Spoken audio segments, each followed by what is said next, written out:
हमारे पाठ में है उसने संसदीय कार्यप्रणाली कैसे काम करती है उसके बारे में बताएंगे, जिसमें हमारा राष्ट्रपति जो है भारत का प्रधान अधिकारी होता है, सबसे सर्वोच्च पद होता है राष्ट्रपति का। राष्ट्रपति सर्वोच्च पद होता है भारत का, क्या होता है? सर्वोच्च पद। और राष्ट्रपति ही भारत का प्रथम नागरिक होता है। क्या होता है? प्रथम नागरिक। राष्ट्रपति के बारे में हमारे संविधान में कुछ विशेष उपबंध किए गए हैं, जैसा कि भारतीय संविधान के अनुच्छेद 52 में कहा गया है कि भारत का एक राष्ट्रपति होगा, और फिर आगे कहा गया है कि राष्ट्रपति संघ की कार्यपालिका का प्रधान होगा और अपने जो कार्य हैं अधीनस्थ अधिकारियों के माध्यम से करेगा। ऐसा भारतीय संविधान में कहा गया है। और हम अगर थोड़ा और इसके बारे में पीछे जाए तो हम देखेंगे मॉन्टेस्क्यू ने एक सिद्धांत दिया था, शक्ति का पृथक्करण सिद्धांत। इसमें मॉन्टेस्क्यू ने कहा था कि शक्तियां अगर एक जगह केंद्रित न होने पाए, उसी मॉडल को अमेरिका ने अपनाया पहले, उसके बाद जब हमने अपना संविधान बनाया भारत देश में तो हमने भी उस मॉडल को अपने संविधान में रखा, जिसके तहत हमने 3 मॉडल अपनाए। विधायिका, दूसरा कार्यपालिका,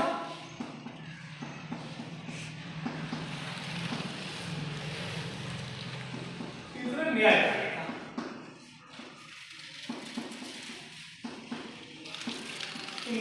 जो विधायिका है, ये विधायिका जो है हमारे विधियों के निर्माण की प्रक्रिया इसके अंतर्गत आती है, ये विधियां बनाती है। और कार्यपालिका उस विधियों को लागू करती है, संचालित करवाती है। न्यायपालिका का एक काम होता है जो विधियां बनाई गई है उनका सही से संचालन हो रहा है, देख रेख हो रही है, काम सही से हो रहा है कि नहीं हो रहा, उसकी देख रेख करती है। तो विधायिका के लिए जो है वो संसद क्या है? हमारी विधायिका है। भारतीय संसद क्या है? विधायिका है, क्योंकि विधायिका ही कानून बनाती है। हमारा कानून कौन बनाता है?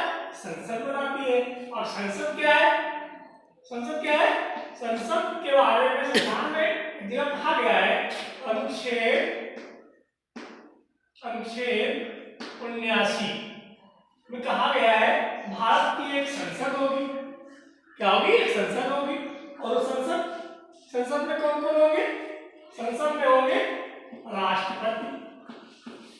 संसद में कौन कौन होंगे? राष्ट्रपति।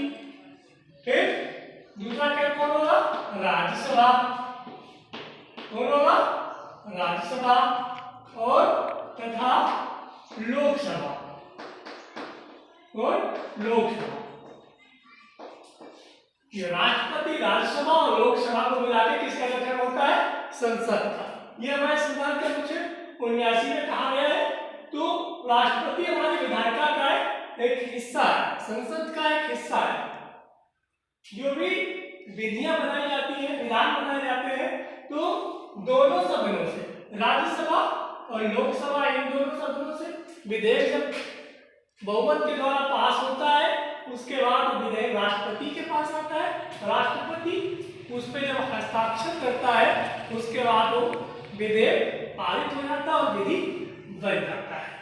ये इस तरीके से हमारी विधियों का निर्माण होता है। हालांकि राष्ट्रपति जो है सीधे अपने विवेकाधीन किसी भी कार्य को नहीं करता है। इसके लिए कुछ विशेष व्यवस्थाएं की गई हैं कि राष्ट्रपति सीधे अपने विवेक से काम नहीं करेगा, उसको सलाह देने के लिए, मंत्रणा करने के लिए एक मंत्री परिषद होगी और राष्ट्रपति उस मंत्री परिषद के सहयोग से काम करेगा। अर्थात मंत्री परिषद जो सलाह देती है उस सलाह को राष्ट्रपति को मानना पड़ता है। हालांकि 1978 में 44वें संवैधानिक संशोधन द्वारा इसमें कुछ परिवर्तन कर दिया गया था। क्योंकि पहले ये व्यवस्था थी कि मंत्रि परिषद जो सलाह देगी वो अधिकारी होगी राष्ट्रपति के लिए, लेकिन उसी व्यवस्था का फायदा उठाते हुए तत्कालीन प्रधानमंत्री ने भारत में आपातकाल लागू कर दिया था, जिसको बाद में आने वाली सरकार ने संशोधित करके बदल दिया था और उसमें कह दिया था कि ऐसी अगर कोई व्यवस्था है, कोई विधेयक है, तो राष्ट्रपति अपेक्षा करेगा। अगर राष्ट्रपति को लगता है कि उचित नहीं है तो राष्ट्रपति पुनः सदन को भेज के एक बार विचार करने के लिए कह सकता है। लेकिन अगर सदन पुनः उसी विधेयक को सर्वसम्मति से पारित करके भेजता है राष्ट्रपति के पास, तो राष्ट्रपति को उस पर अनुमति देनी पड़ेगी। ऐसी व्यवस्था की गई है। राष्ट्रपति हमारा क्या होता है? राष्ट्रपति सर्वोच्च पद है, भारत का प्रथम नागरिक है, राष्ट्रपति हमारे संसद का हिस्सा है। हाँ, अब राष्ट्रपति का चुनाव किस तरीके से होता है?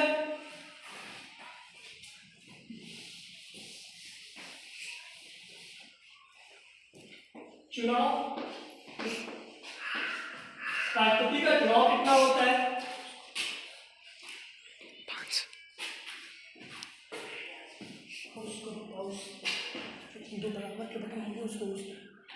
चुनाव राष्ट्रपति का ये भी प्रक्रिया हमारे संविधान में दी है कि राष्ट्रपति का चुनाव कैसे होगा। इस चुनाव हम पिछला बता चुके हैं, राष्ट्रपति की चुनाव प्रक्रिया हासिल की गई है। तो इन चुनाव के लिए जो है संविधान में कुछ प्रावधान किए गए हैं। इनका चुनाव होगा और चुनाव अप्रत्यक्ष तरीके से होगा और एक विधि होती है एकल संक्रमणीय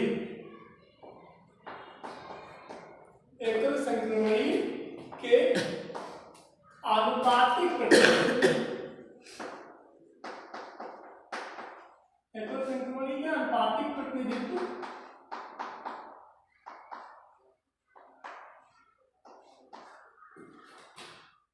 के द्वारा चुनाव होता है। इनका मतलब जो वोटिंग होती है एकल संक्रमणीय तरीके से होती है, अप्रत्यक्ष रूप से चुना जाता है। इनको जनता सीधे भाग नहीं लेती है। क्या होता है? अप्रत्यक्ष चुने जाते हैं, जनता सीधे भाग नहीं लेती है इसमें। लेकिन ये एकल संक्रमणीय पद्धति है जिसको अनुपातिक प्रतिनिधित्व भी बोलते हैं। इसमें क्या होता है? राष्ट्रपति के चुनाव में जो भाग लेने वाले होते हैं, भाग कौन कौन लेता है राष्ट्रपति के चुनाव में? कौन कौन भाग लेगा? एक तो लोकसभा के सदस्य, लोकसभा के चुने हुए सदस्य और चुने हुए सदस्य, राज्यसभा के चुने हुए सदस्य और राष्ट्रपति के चुनाव में लोकसभा राज्यसभा के साथ साथ विधानसभा के सदस्य भी शामिल किए जाते हैं। विधान सभा के चुने हुए सदस्य,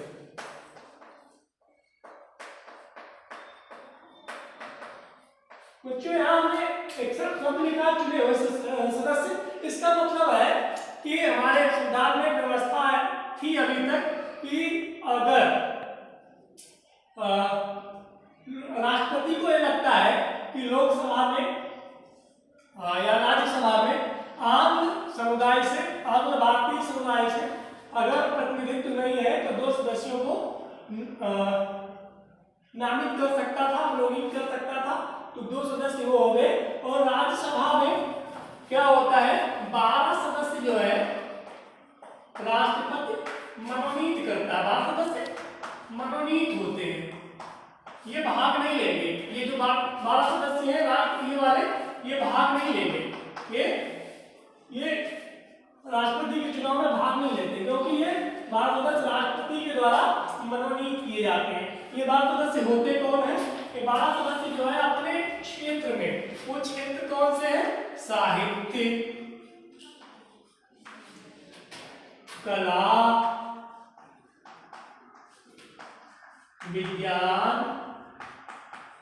और समाज सेवा।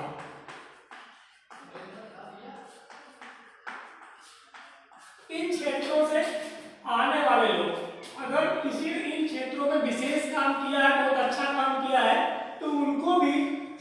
में प्रतिनिधित्व देने के लिए राष्ट्रपति मनोनीत करता है। तो ये राष्ट्रपति के द्वारा मनोनीत होते हैं, इसलिए इन 12 सदस्यों को राष्ट्रपति के चुनाव में सम्मिलित नहीं किया जाता है। इसी तरीके से विधानसभा के सदस्य भी है, इसमें भी भारतीय समुदाय से कुछ होते हैं, लोकसभा में होते हैं, उनको भी राष्ट्रपति की चुनाव प्रक्रिया में शामिल नहीं किया जाता है। ऐसे विधान परिषदें कुछ जगह होती हैं, तो विधान परिषद के मेंबरों को भी राष्ट्रपति के चुनाव में शामिल नहीं किया जाता है।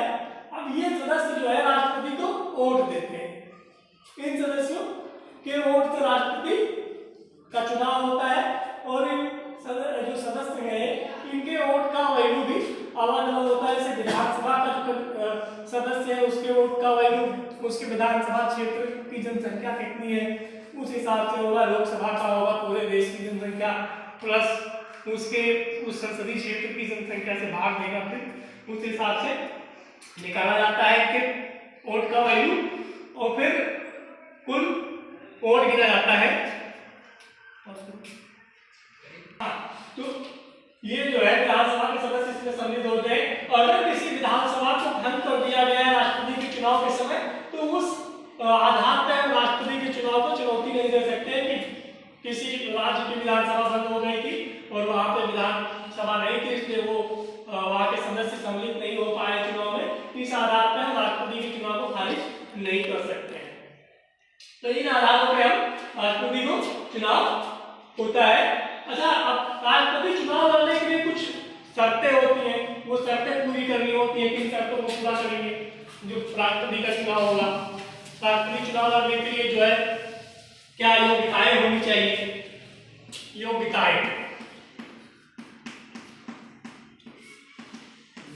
राष्ट्रपति चुनाव लड़ने के लिए क्या योग्यताएं होनी चाहिए? नंबर 1 तो वो भारत का नागरिक होना चाहिए। जो राष्ट्रपति का चुनाव लड़ना चाहता है क्या होना चाहिए? भारत का नागरिक होना चाहिए। वह भारत का नागरिक होना चाहिए। भारत का नागरिक हो, क्या हो? भारत का नागरिक हो। दूसरा क्या हो? वह 35 वर्ष की आयु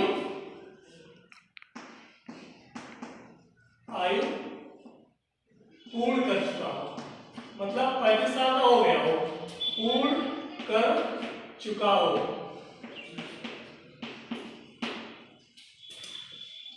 हाँ, और एक शब्द है पागल या दिवालिया ना हो। पागल या दिवालिया ना हो। हाँ, एक चीज और है, लोकसभा का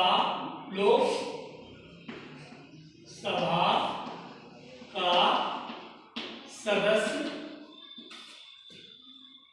चुने जाने की योग्यता। तो ये आधार है।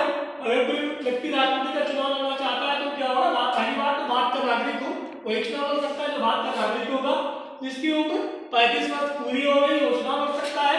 और तीसरी शर्त है पागल या दिवालिया ना हो, वो आदमी व्यक्ति जो है चुनाव लड़ेगा। चौथा है लोकसभा का सदस्य चुने जाने की योग्यता रखता हो। सदस्य नहीं होना चाहिए, यहाँ सिर्फ योग्यता की बात करता है कि चुने जाने की योग्यता रखता हो, कि ऐसा व्यक्ति हो जो लोकसभा का सदस्य चुने जाने के योग्य हो, लेकिन लोकसभा का सदस्य नहीं होना है। और एक शर्त है किसी लाभ के पद पे ना, किसी लाभ के पद पर ना।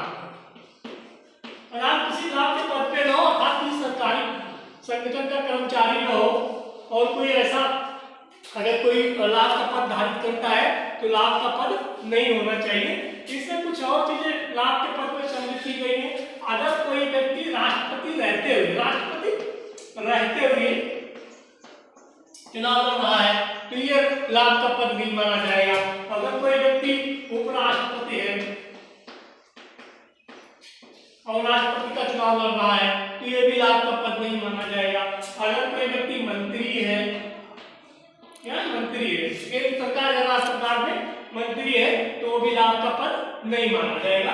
तो इन आधारों पे हम उसको खारिज नहीं कर सकते कि आप पहले राष्ट्रपति थे और राष्ट्रपति थे या मंत्री थे तो लाभ का पद था इसलिए आपका चुनाव वैध नहीं है। इस आधार पे हम उनकी वैधता को चुनौती नहीं दे सकते हैं। हाँ, अगर कोई व्यक्ति संसद का सदस्य है किसी भी सदन का, लोकसभा, राज्यसभा या विधानसभा का, तो जिस दिन वो राष्ट्रपति चुन लिया जाएगा उस दिन से उसका पद रिक्त समझ लिया जाएगा या ये समझ लिया जाएगा कि वो राष्ट्रपति चुन लिया गया है तो आज से वो संसद का या विधानसभा का सदस्य नहीं है।